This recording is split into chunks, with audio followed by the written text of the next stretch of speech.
Welcome to NaturalQueen77 TV. The following episode contains discussions of graphic violence, sexual assault, and mature themes. Listener discretion is advised. Please note that the stories covered in this podcast are retold based on publicly available information, court documents, and media coverage. While we strive for accuracy, the true crime genre can be complex, and some details may be subject to interpretation or appeal.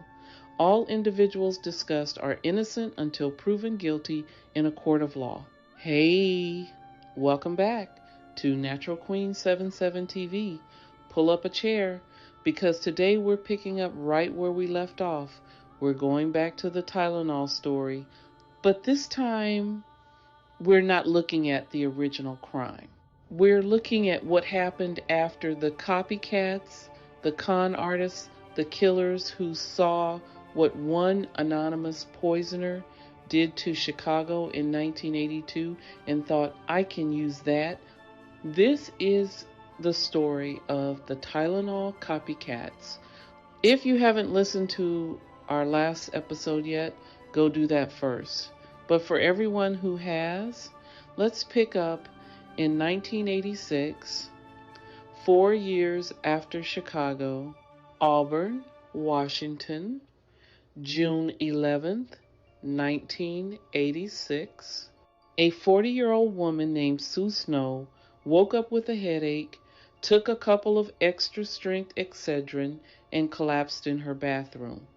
Her husband called 911. She died before paramedics could do anything. Initial cause of death, natural causes. Brain aneurysm, they said. But her family pushed back. Something didn't feel right. And when the medical examiner ran a full toxicology screen, there it was. Cyanide. Sue Snow had been poisoned. The FBI remembered Chicago very well. Within days, they launched a full investigation.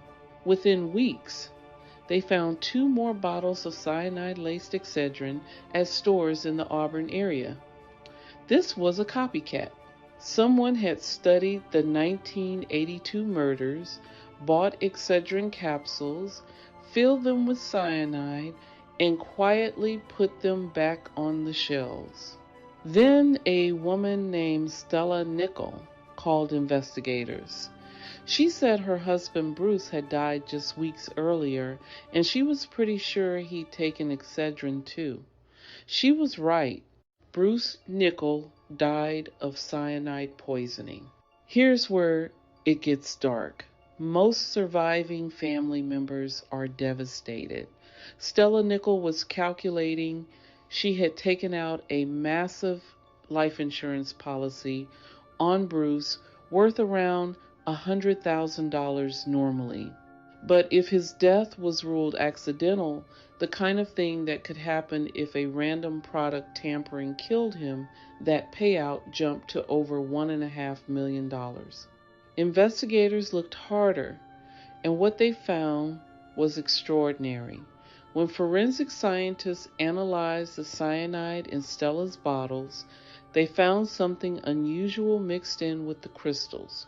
Green specks, tiny fragments of algae, the kind found in an aquarium treatment product called Algae Destroyer. Someone had crushed the cyanide in something that previously held that product. Investigators searched Stella's home. There it was, a food processor with trace amounts of Algae Destroyer. She had literally ground the cyanide in her kitchen. On top of that, investigators found she had checked out library books about poisoning before Bruce died. She had looked up cyanide specifically. In 1988, Stella Nickel became the first person ever convicted under the Federal Anti-Tampering Act, the law created, directly because of the 1982 Tylenol murders. She was sentenced to 90 years. She served 8.5. But here's the part that really gets me.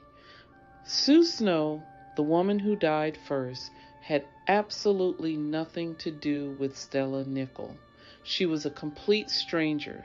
Stella had placed poison bottles across multiple stores so that Bruce's death would look random. Sue Snow just happened to be the one who picked up a tainted bottle first.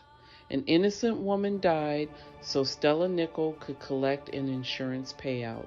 And the copycats didn't stop there.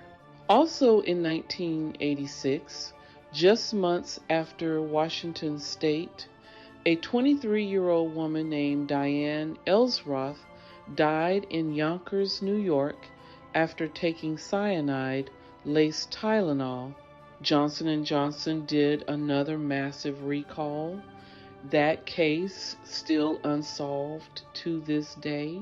Then in 1991, a Washington man named Joseph Melling poisoned Sudafed capsules at random, killing 2 strangers as cover for also poisoning his own wife's medicine at home.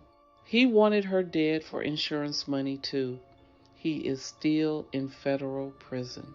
What the original 1982 Tylenol killer set in motion, whether they intended to or not, was a blueprint.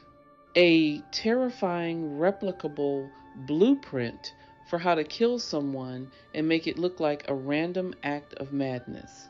And the worst part, the original killer still hasn't been identified. The copycats were caught. The mastermind never was. So the next time you see that foil seal, that little triple seal packaging on your medicine, just remember it exists because of 7 people in Chicago and because of every copycat who came after. That's it for today. Thanks for listening to NaturalQueen77 TV, and I'll catch you next time.